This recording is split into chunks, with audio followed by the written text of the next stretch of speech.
Hello guys, in today's video I'm going to show you that how to add a YouTube channel link to your Facebook page. So without wasting any time, let's start the video. Okay, so what you need to do, you have to go to your Facebook application which is installed in your phone.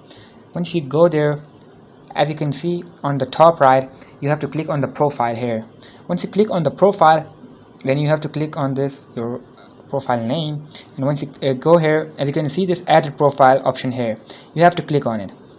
Once you go there, you have to scroll all the way down, and once you get there, as you can see this links button here, and you have to click add. Once you go there, you have to click on the public, and then you have to go to the social link, and you have to choose YouTube. Once you choose YouTube, for example, my channel name is Mr. Beast, so I'm gonna type Mr. Beast.